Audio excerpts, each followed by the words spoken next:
Olá pessoal, tudo bem com vocês? Minhas saudações e cumprimentos a todos e a todas que estão acompanhando o canal. Mais uma vez aqui, professor Lucas, professor de Direito Tributário e Processo Tributário. Sejam todos bem-vindos. Pessoal, eu acho que a minha imagem ficou um pouco escura. Vou tentar aproximar a luminosidade aqui para ficar um pouco melhor. Eu acho que melhorou um pouco, né? Vou tentar aproximar um pouco mais, assim eu acho que ficaria melhor a visualização. Pessoal, sejam todos bem-vindos. Eu peço que, se você não é inscrito, se inscreva no canal, curta o vídeo, compartilhe com os colegas, me ajude a fazer com que o canal cresça e assim aumente o número de inscritos e visualizações dos vídeos, a fim de que o conteúdo aqui do canal seja conhecido por todos, acessível por todos, e assim o conhecimento do direito tributário seja o mais democrático possível aqui no canal, para que todos tenham acesso e também de maneira gratuita. E, pessoal, outra coisa também, lembrando que o nosso foco é para a primeira fase do 40º exame de ordem. Mas como eu já falei nas aulas anteriores, é importante que a gente analise as questões que caíram nos últimos exames de ordem da OAB. E nós hoje vamos analisar a última prova, as questões que caíram na primeira fase do 39º exame de ordem, que caiu no final do ano passado de 2023. Então, é uma prova mais recente que nós temos já publicada pela Banca FGV OAB, que é importante que a gente leia as 5 questões que caem em primeira fase, para que vocês tenham noção de como as questões são perguntadas em primeira fase no exame de ordem da OAB e assim vocês consigam treinar. Porque é importante não só ver as aulas teóricas que eu já publiquei aqui, várias delas aqui na playlist do YouTube, mas também aulas práticas para que vocês tenham esse treino. Porque para a primeira fase, pessoal, mesmo o pessoal que não vai prestar a segunda fase em tributário, para a primeira fase não tem jeito. É treinar questões, é somente assim que a gente consegue a aprovação. Para a gente conseguir gabaritar 5 questões na primeira fase do exame da OAB em Direito Tributário. Então vamos analisar essas questões que caíram na prova tipo 1, a prova de cor branca, né? Primeiro tipo de prova que aparece no gabarito. E nós vamos analisar as 5 questões e os seus respectivos gabaritos. Entender como a Banca FGV OAB gosta de perguntar os seus respectivos temas. Tudo bem? Eu vou deixar a imagem, pessoal, aqui no lado. E aí eu vou revelar aqui para vocês os slides de apresentação. Vamos lá, pessoal. Ampliando aqui a nossa imagem, como eu comentei para vocês, hoje nós vamos analisar as questões de primeira fase do exame da OAB, organizado pela Banca FGV, na matéria de Direito Tributário, e hoje eu escolhi o último exame que nós tivemos. Nós vamos agora focar no 40º exame, que a prova vai ser agora nesse mês de março, né? No finalzinho de março agora de 2024, mas essa é a última prova que nós temos, a mais recente, o 39º exame de ordem, que ocorreu no finalzinho do ano de 2023, a sua primeira fase, tá? Então nós vamos analisar o que foi perguntado nas 5 questões e compreender quais são os temas que a Banca FGV mais gosta de perguntar nesses temas, né, nessas questões de primeira fase em tributário. Vamos lá. Muito bem, pessoal. Como vocês veem, pessoal, a minha imagem está tapando uma parte da questão. Então, eu vou ler o enunciado para vocês aqui em cima, como faço de costume. E quando eu for ler as alternativas aqui embaixo, A, B, C e D, eu vou tirar a minha imagem e aí a gente comenta em cima. Pode ser? Perfeito, vamos lá. Questão de número 25. Lembrando que as questões geralmente não começam de primeira, as questões de tributário. Ou elas estão no meio da prova, ou no final da prova, dependendo do tipo de prova. Nós temos 4 tipos de provas, e essa que eu peguei é a prova tipo 1, a prova de cor branca. Nós temos a prova de cor azul, verde, amarelo, e a depender do tipo de prova, a disposição dessas questões podem estar no começo, meio ou fim. Geralmente a prova tipo 1, que é a prova de cor branca, as questões caem de tributário mais ou menos na metade da prova. Vamos lá, então, analisar a primeira questão do nosso bloco, que é a questão de número 25. Vamos lá. João e José receberam um imóvel residencial situado no município Alfa por herança de seus pais.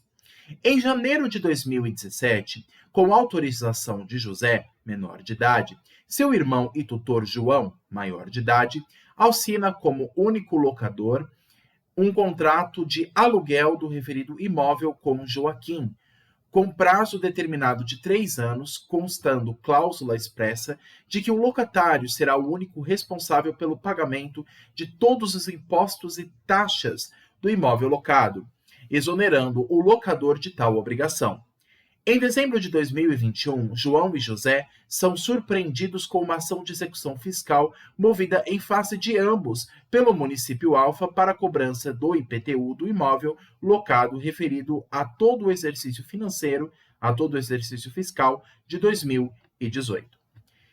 Diante desse cenário e à luz do Código Tributário Nacional, a ação de execução fiscal, aí eu vou tirar a minha imagem aqui para a gente ler as alternativas.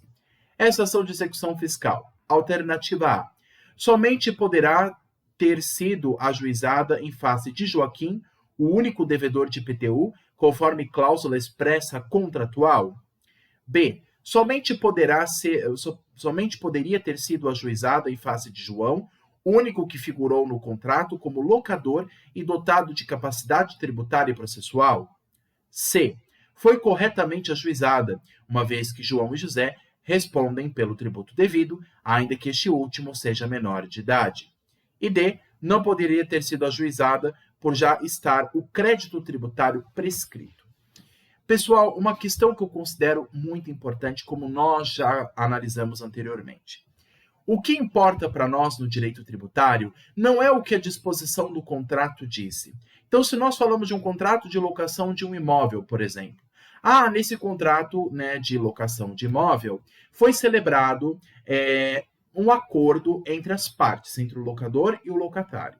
E nesse contrato tem uma cláusula que diz que o locatário vai ser responsável pelo pagamento de todos os impostos do imóvel alugado, do imóvel locado. Mas o que importa para o direito tributário não é a cláusula do contrato de locação. O que importa é o que a lei diz. E a lei diz o seguinte: para a IPTU, o que vale é a propriedade. Então, quem arca com a obrigação do IPTU é também o proprietário do imóvel. Não importa o que está disposto na cláusula do contrato. Mas professor, pode ser que na esfera do direito civil, a parte prejudicada que tem que pagar o IPTU, no caso o proprietário do imóvel, que é no caso menor de idade, o José, que alugou o imóvel para João, que é maior de idade, né, que é o seu irmão, o José pode ir por meio de um advogado, de um tutor, né, representado da esfera do direito civil, propor uma ação de restituição do valor pago indevidamente em face de João.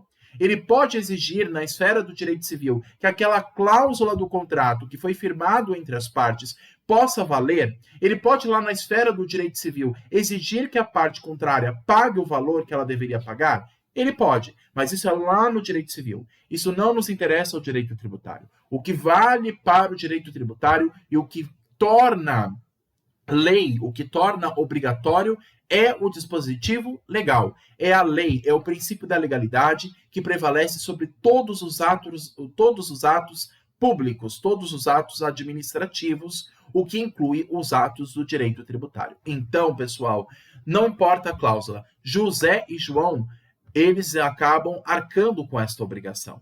Então, a alternativa que sobra para nós, segundo essas que nós analisamos, alternativa A, B, C e D, dessas que nós analisamos, a alternativa, pessoal, que nós podemos considerar aqui, a única correta, é a alternativa C, de casa. Foi corretamente ajuizada, uma vez que João e José respondem pelo tributo devido, ainda que o último seja menor de idade. E outra coisa, como nós já analisamos em aula anterior, hein, gente? Esse tema nós já analisamos aqui no canal. Não importa se é menor de idade, capacidade civil não importa para o direito tributário. Até um bebê, até uma criança pode ser contribuinte de obrigação tributária. Praticou o fato gerador, é sujeito passível de obrigação tributária. Não importa se é menor de idade ou não. Então, o conceito de capacidade civil não importa para o direito tributário. Ele vai arcar com a obrigação de pagar o tributo da mesma forma. E João e José vão responder de maneira concomitante, porque ambos estão envolvidos neste imóvel. Tanto o José, que é o proprietário do imóvel, e já que estamos falando de IPTU, que é o Imposto sobre a Propriedade Predial e Territorial Urbana, e o João, que é maior de idade, que acaba também, por meio da responsabilidade tributária, arcando em conjunto com José a obrigação. Então, o José é o contribuinte, propriamente dito, proprietário do imóvel, e o João é aquele que, por ser maior de idade, acaba sendo responsável por arcar com esta obrigação em nome de José, em conjunto com José. Então, ambos vão responder nesse caso. E também porque João, embora não tenha propriedade, ele está no imóvel. Se não precisa necessariamente ter a propriedade, a posse ou domínio útil também é fato gerador de obrigação de IPTU. Não necessariamente a propriedade, a posse e o domínio útil também. Então, José e João respondem de maneira em conjunto, solidária, por esta obrigação. A única alternativa que nos sobrou é a alternativa C.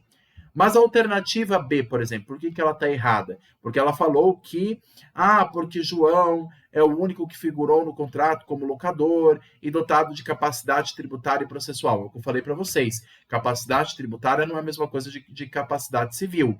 Capacidade civil, ela tem um limite de idade. Capacidade tributária não tem. Até um bebê pode ser um sujeito passivo de obrigação tributária. Basta praticar o fato gerador. Tudo bem até aqui, pessoal? Então, a alternativa que sobrou para nós, eu vou ler novamente para vocês, é a alternativa C de casa. Foi corretamente ajuizada, uma vez que João e José respondem pelo tributo devido, ainda que este último seja menor de idade. Tudo bem? Pessoal, esse tema é clássico, hein? Nós já comentamos nas últimas aulas sobre esse tema aqui no canal. Se você não está acompanhando, acompanhe lá. Eu estou montando, pessoal, aqui no canal uma playlist só das matérias focadas na primeira fase em direito tributário. Então, olho aberto, fiquem atentos, tudo bem? Vamos lá, então, continuar os nossos estudos aqui. Vamos lá. Muito bem, mais uma questão para nós. E como eu falei, pessoal, a minha imagem aqui está tampando uma parte da questão. Eu vou ler o enunciado primeiro e quando eu ler as alternativas, eu tiro a minha imagem aqui no lado para que a gente acompanhe junto. Vamos lá, então. Questão 26. No ano de 2022, os sindicatos de enfermeiros e de médicos do Estado Alfa firmaram convenção coletiva de trabalho, CCT, com os hospitais daquele estado para que a remuneração paga pelo trabalho realizado nos plantões em final de semana passasse a ter a nomenclatura de indenização de plantões. Assim, não seria mais necessário a retenção de fonte do respectivo Imposto sobre a Renda da Pessoa Física, IRPF, quanto a esta parcela, aumentando, como consequência, o valor líquido de salário que os médicos e enfermeiros receberiam mensalmente.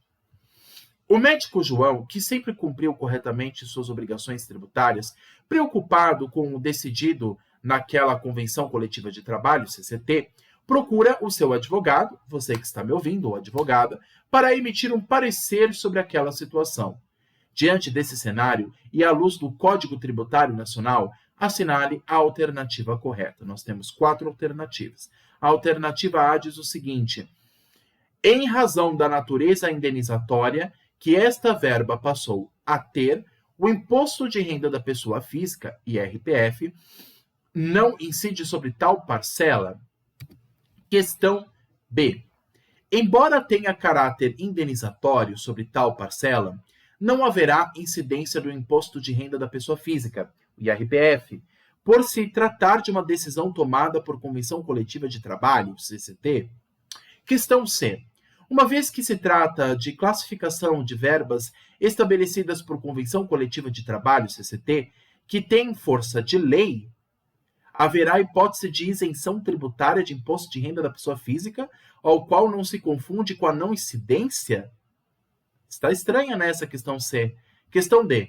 Deverá ser retido na fonte imposto de renda da pessoa física sobre as verbas com o nome sobre as verbas com a nova denominação indenização de plantões, pois a incidência do imposto sobre a renda independe da denominação do rendimento. Pessoal, fiquem atentos aqui com essa pegadinha, hein? Nós já analisamos sobre isso quando a gente estudou imposto de renda, hein? E, pessoal, eu vou só ampliar a minha imagem aqui para explicar para vocês uma coisa. Quando a gente fala imposto sobre a renda, o nome correto, na verdade, o mais completo que a lei e a Constituição trata é imposto sobre a renda e proventos de qualquer natureza. Não importa se a remuneração que a pessoa ganhou é um salário, é uma bonificação, é um honorário, é uma gorjeta, não importa a nomenclatura que você dê, não importa se na Justiça do Trabalho a nomenclatura que se dê é honorário, é indenização de plantões, como está escrito aqui, não importa. Houve acréscimo patrimonial, houve dinheiro na conta, para dizer o português claro aqui, houve dinheirinho na conta, houve acréscimo de patrimônio, é isso que importa para a Receita Federal. Não importa o nome que você dê, isso inclusive está no próprio Código Tributário Nacional. Não importa o nome que você dê, não importa a mudança de nomenclatura, você teve acréscimo patrimonial, isso é suficiente para ser fato gerador de imposto de renda. Então não importa, pessoal, se na Convenção Coletiva do Trabalho mudou o nome de remuneração para indenização de plantões para esses profissionais da saúde, enfermeiros e médicos desse estado alfa. Convenção coletiva de trabalho, pessoal, isso é lá para o direito trabalhista. Isso não se aplica ao direito tributário e isso não tem força de lei. Lei é lei e ponto final. O que é lei? É uma norma produzida pelo Poder Legislativo. É somente isso que vincula o ato administrativo, o ato fiscal de criar um tributo, de cobrar um tributo. Então, somente a lei, que é o ato normativo promulgado pelo Poder Legislativo, no caso pelo Congresso Nacional, se falamos de uma lei federal, então é apenas a lei que vincula o ato administrativo. Não é convenção coletiva de trabalho, não é qualquer ato do poder público, não é nem mesmo decisão judicial. O que vincula o ato de tributação é apenas a letra da lei. Não pode haver tributo sem lei anterior que o preveja. Simples assim. Então, não importa se a Convenção Coletiva de Trabalho mudou a nomenclatura. Então, se houve acréscimo patrimonial para os enfermeiros e médicos, isso que importa para a Receita Federal. Pouco importa se o nome é remuneração ou indenização. Houve remuneração? Houve valor? Houve acréscimo patrimonial? Isso que importa. Então, vou até tirar minha imagem aqui. Diante dessas alternativas que nós lemos, a que eu considero a mais adequada aqui, e segundo o gabarito oficial, é a alternativa D de dado. Olha só o que eu falei para vocês. Deverá ser retido na fonte imposto de renda da mesma forma, sobre as verbas com a nova denominação indenização de plantões, pois a incidência do imposto sobre a renda independe da denominação do rendimento, que é o que eu acabei de falar para vocês. Não importa se o rendimento se chama honorários, indenização, acréscimos, gorjetas, bonificações, não importa o nome que você dê para isso. Houve dinheiro na conta? Houve acréscimo patrimonial? Isso é fato gerador de imposto de renda. Então, quando a gente estudou a regra matriz de incidência do imposto de renda, e tem essa aula, inclusive, gravada aqui na playlist, isso que a gente analisou ficou muito claro. Não importa o nome que se dê, o que importa é que houve acréscimo patrimonial. E, havendo um acréscimo patrimonial, dinheiro na conta, é incidência de imposto de renda. Simples assim. Tudo bem? Então, a alternativa correta é a alternativa D de dado. Vou ler mais uma vez. Deverá ser retido na fonte este imposto de renda, que é o IRPF, Imposto de Renda retido na fonte da pessoa física, né? Sobre as verbas com a nova denominação indenização de plantões, pois a incidência do imposto sobre a renda independe da denominação do rendimento. Tudo bem? É o que eu acabei de falar para vocês. Isso está disposto, inclusive, no CTN. Pessoal, cuidado, hein? A OAB, a FGV, adora perguntar essas pegadinhas para ver se o candidato tá atento. Porque tem candidato desavisado que chega assim, não é renda, mudou o nome, então não incide imposto. Não, até inclusive para evitar o que a gente chama de infração fiscal, para evitar esse crime de burlar a autoridade fiscal, para evitar, portanto, a sonegação fiscal. A sonegação fiscal é um crime que é previsto em uma lei específica, né, que é a Lei de Combate aos Crimes Tributários, que é uma lei que trabalha em conjunto com o Código Penal. Essa lei fala dos crimes fiscais, e dentre eles a sonegação fiscal. Então, quando você sonega imposto, sonega qualquer tributo, se deixa pagar um tributo de má fé, com dolo, sabendo que deve pagar, eu vou mudar essa denominação aqui para dizer que não é renda, e aí não tem que pagar renda. Para evitar essa malandragem, para evitar essa forma de escapar da fiscalização fiscal, o CTN deixou bem claro, não importa a denominação que você dê para isso, se é salário, se é rendimento, se é indenização, se é bonificação, se é gorjeta, se é acréscimo, se é bonificação, não importa. Houve acréscimo do patrimônio, é incidência de imposto de renda, ponto final. E aí, portanto, o que sobra para nós é a alternativa D de dado. Tudo bem? Tudo certo, então? Vamos prosseguir para a nossa próxima questão.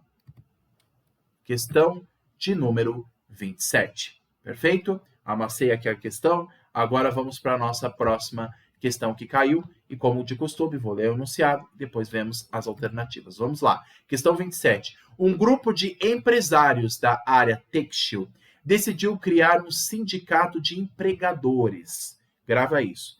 Sindicato de empregadores daquele setor, para fins de representação e defesa dos interesses da categoria econômica. Na Assembleia Geral Ordinária Constitutiva da instituição e para a elaboração do Estatuto Social, surgiu a dúvida a respeito da possibilidade de obtenção de imunidade tributária sobre o patrimônio, renda ou serviço das entidades sindicais. Olha só, já estudamos sobre imunidade, hein, pessoal? Prossegue a questão. Presente uma equipe de advogados, estes são incentivados a se manifestarem a respeito. Diante desse cenário, assinale a alternativa correta. Antes de eu analisar as alternativas, pessoal, lembra que a gente estudou sobre imunidade tributária? A imunidade que existem daqueles entes previstos no artigo 150 da Constituição. Dentre eles, nós temos imunidade para partidos políticos, para sindicatos, para associações, para instituições religiosas, para entes federativos, a imunidade recíproca, nós temos a imunidade para livros e periódicos e assim por diante. Lá no artigo 150, ele fala dos entes imunes, e dentre eles nós temos os sindicatos. Será que qualquer sindicato é um ente imune?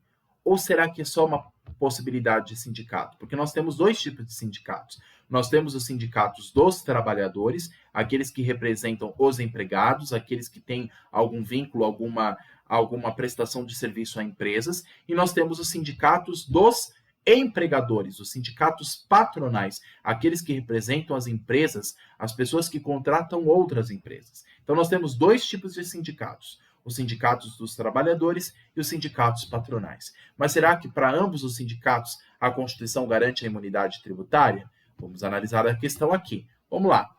Questão A. Não há previsão constitucional para imunidade tributária de imposto de sindicatos de empregadores? Questão B. O setor têxtil se trata de categoria econômica que não permite o enquadramento da imunidade tributária do imposto dos sindicatos? C. Ao sindicato faz jus à imunidade tributária de impostos, desde que exerça suas atividades sem finalidade lucrativa, e atenda aos requisitos de não distribuição de qualquer parcela do seu patrimônio ou renda. E D de dado, desde que os recursos provenientes das contribuições associativas sejam aplicados exclusivamente na sua área de atuação e vinculados às suas finalidades essenciais. Tal sindicato poderá gozar de imunidade tributária de impostos. Pessoal, ampliando aqui minha imagem de novo. Pessoal, o que a gente já tinha analisado no artigo 150 da Constituição? Imunidade, quando se fala em sindicato, é apenas para a imunidade dos trabalhadores. Ela não prevê sindicatos patronais ou dos empregadores. Então, esta imunidade só se aplica a sindicato dos trabalhadores, sindicato das domésticas, sindicato dos metalúrgicos, sindicato dos professores públicos, sindicato, dos atacadistas, sindicato dos atendentes de supermercado e assim por diante, de pessoas que trabalham em empresas, que não são donas do negócio. Agora, sindicatos patronais não são equiparados a sindicatos dos trabalhadores e não recebem o benefício da imunidade tributária. Então, o que nos sobra para nós, como alternativa correta, para a questão 27, é a alternativa A.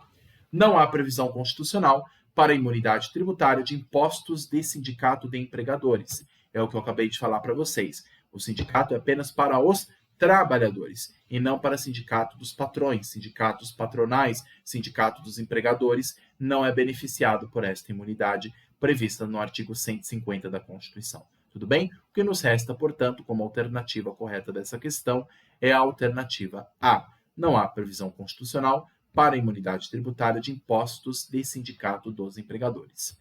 Tudo bem? Esse é o gabarito oficial com base no artigo 150 da Constituição Federal. Tudo bem? Questão 27. Vamos analisar mais uma questão aqui do nosso bloco, pessoal. Questão 28. Deixa eu só tomar alguma coisa aqui, porque a minha garganta resseca muito rápido. Perfeito, vamos lá. Questão 28.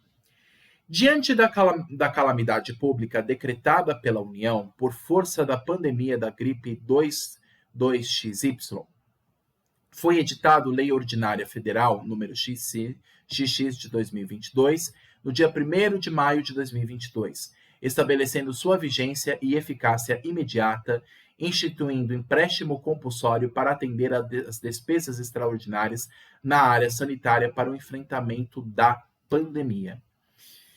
Diante desse cenário, a instituição e a cobrança de empréstimo compulsório. Pessoal, lembra que a gente estudou sobre empréstimo compulsório?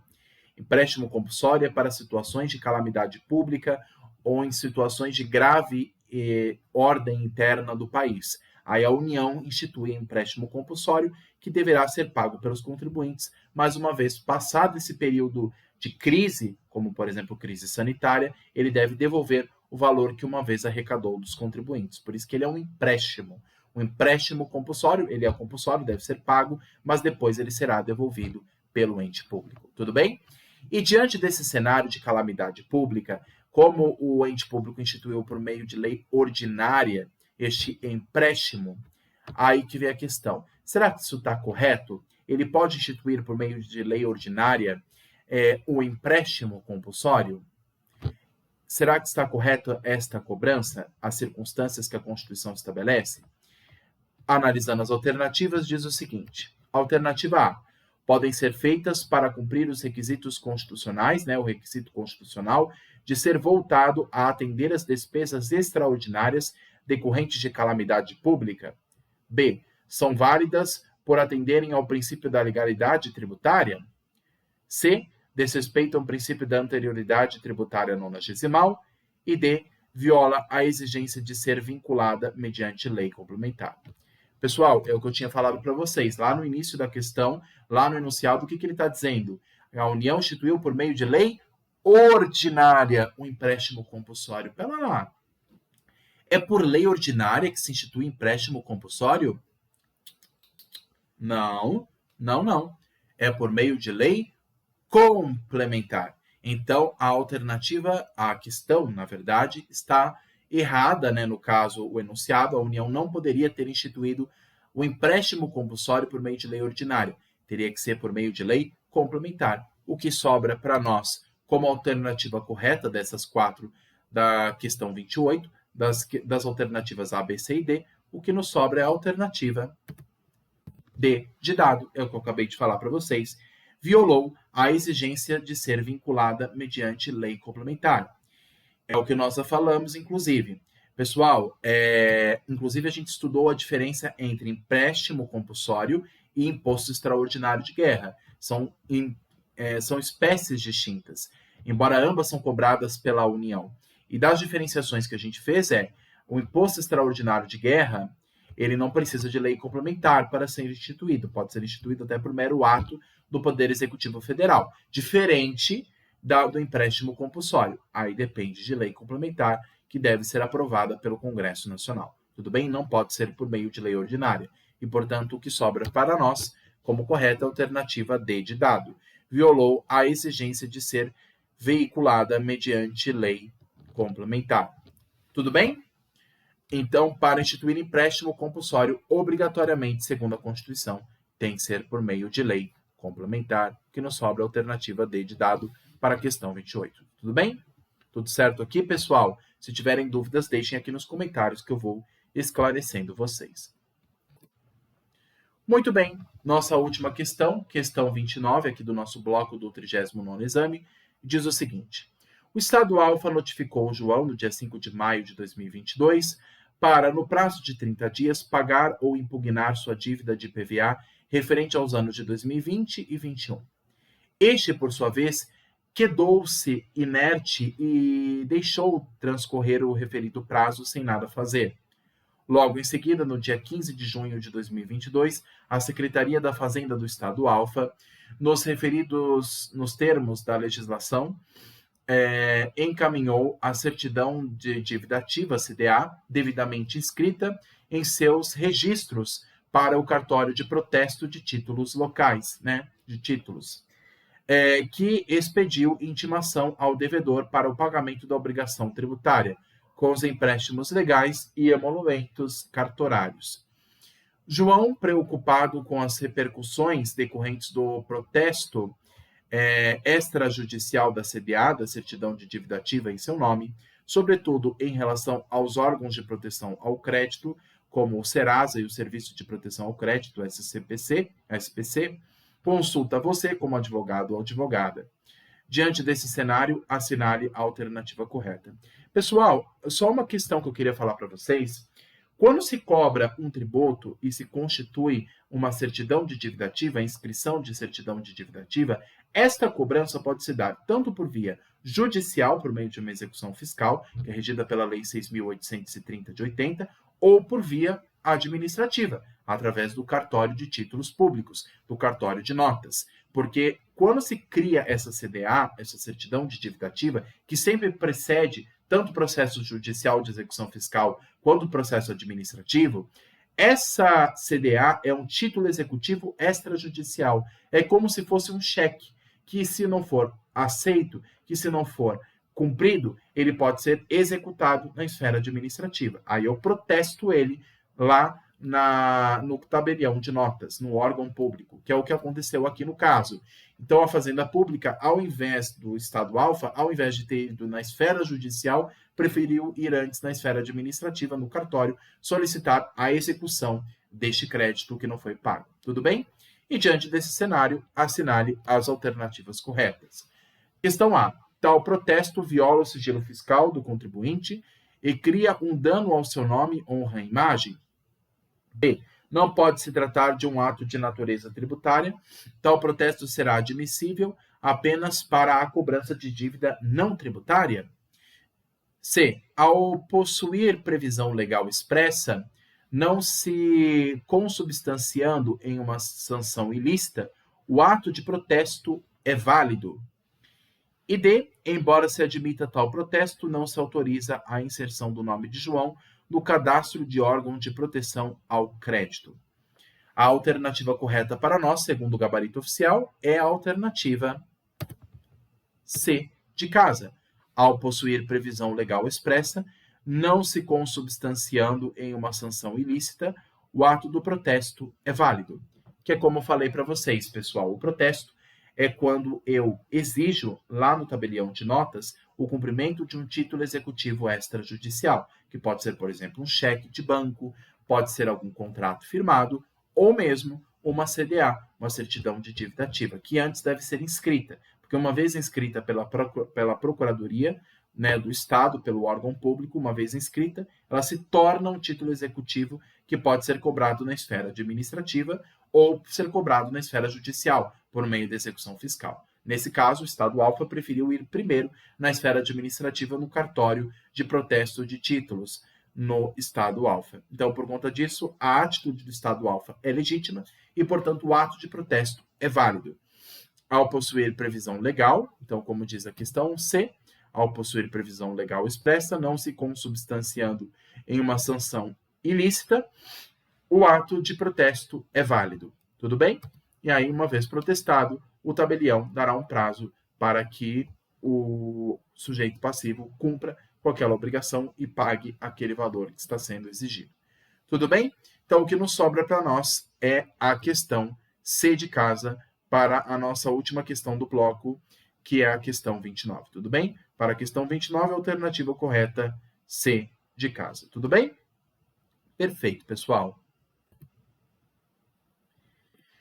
Diante disso, eu só tenho a agradecer a todos, então, por acompanharem a análise dessas 5 questões que caem em primeira fase. Se tiverem dúvidas, deixem aqui nos comentários que eu estarei à disposição de vocês para esclarecer. E também, pessoal, se vocês quiserem os slides que eu fiz da aula de hoje, por favor, me mandem um e-mail. Aqui embaixo, deixem o e-mail de vocês, que eu passo esse material que eu fiz no PowerPoint, ou eu passo em PowerPoint, ou na versão PDF, como preferirem, para vocês imprimirem em casa e ter esse material de apoio em mãos, tudo bem? Se ficou com dúvidas, pessoal, peço que venha, deixe aqui embaixo nos comentários. E peço que curtam, comentem, compartilhem, se inscrevam no canal, me ajudem a fazer com que o canal cresça e assim atinja o maior número possível de pessoas aqui na plataforma do YouTube, tudo bem?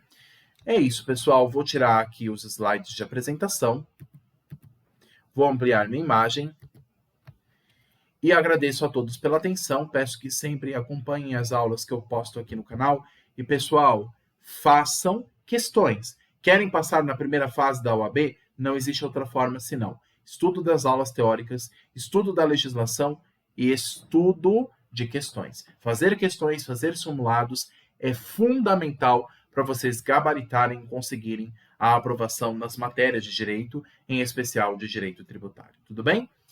Pessoal, agradeço a todos pela atenção, peço desculpas aí qualquer coisa, se faltou alguma informação, e também estou à disposição para ouvir vocês aqui nos comentários, se tiver alguma sugestão para melhorar as filmagens aqui no canal. Agradeço a todos pela atenção, um abraço, bons estudos e até a próxima. Tchau, tchau!